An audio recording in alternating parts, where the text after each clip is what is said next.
Bonjour. Ce Shabbat, Bezrat Hashem, nous lirons la paracha Kitissa.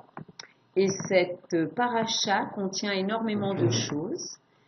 Le don des premières tables de la loi, le don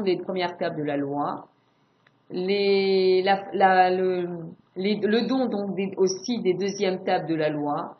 Et entre-temps, il y a eu donc la cassure des premières tables et la prière de Moshe à Kadosh Baruch Hu pour justement pardonner donc au peuple juif. Alors le Rabbi va nous dire quelque chose d'important. Il nous dit comme ça qu'en fait Kadosh Baruch Hu a fixé les choses, que dans chaque chose il y ait toujours 3 étapes. C'est-à-dire, il y a donc la première étape qui est le commencement de chaque chose, qui est la tête de chaque chose.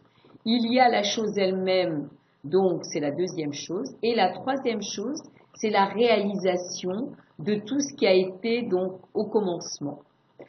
Alors maintenant, quand nous parlons de la création, il y a d'abord le Aleph qui est Akadosh Baruch Hu, c'est Anochi avec Aleph.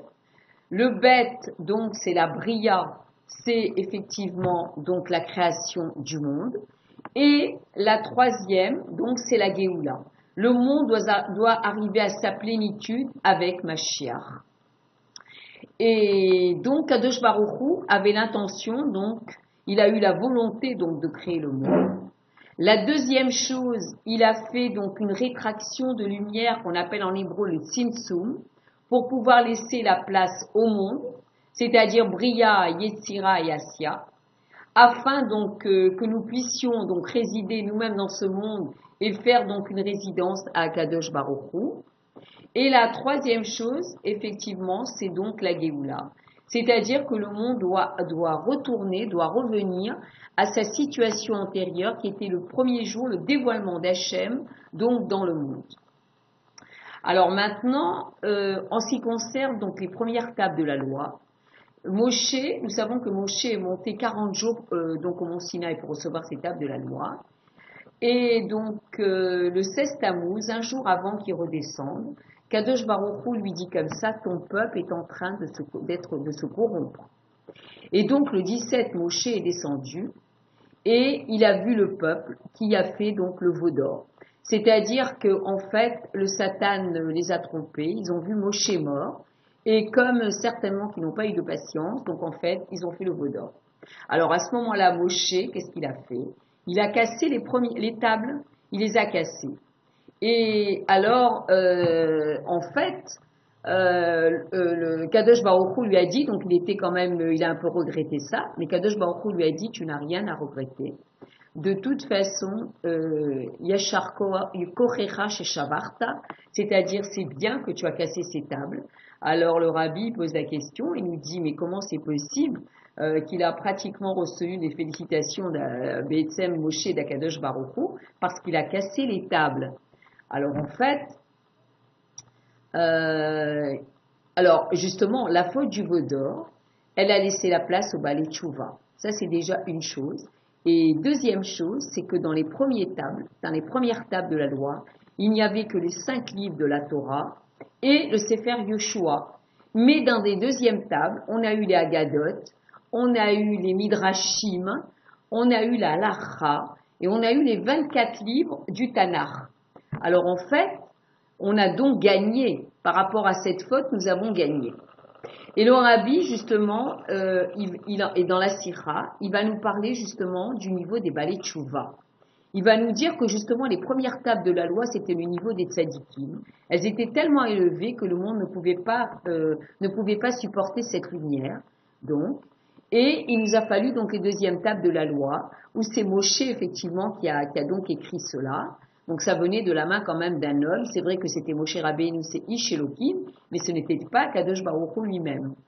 Alors en fait, le Rabbi va nous expliquer que le Baal Tshuva, justement par la faute qu'il a fait avant de faire Tshuva, donc il dévoile une lumière énorme que le tzaddik ne peut pas dévoiler.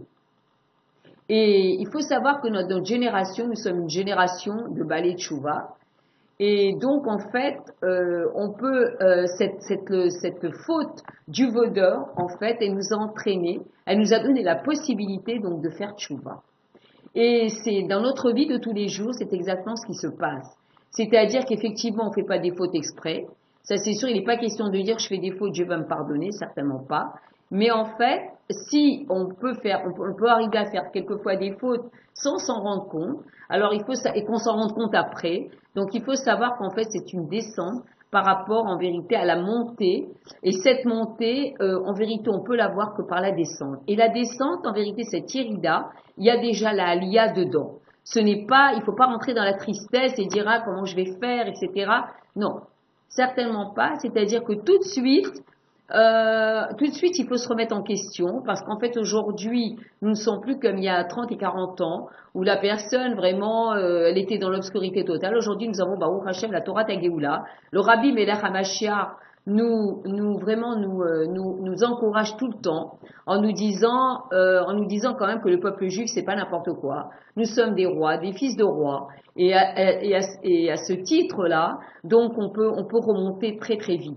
Ne serait-ce qu'en apprenant la chassidoute, en écoutant des chants joyeux de Nigunim Chabad qui sont extrêmement, extrêmement joyeux. Donc en fait, ne nous impressionnons pas. C'est-à-dire que justement la fête de Purim, elle nous apprend que justement le peuple juif était dans une situation qui était quand même pas bonne, puisqu'on savait qu'Aman voulait les tuer. Et là, le fait qu'ils ont fait justement Messirut Nefesh, qu'ils ont reçu la Torah, comme on l'avait expliqué la semaine dernière. Donc en fait, comme il fallait dans leur intériorité, il y a eu une très grande chouva qui s'est faite. Donc à ce moment-là, tout a été renversé.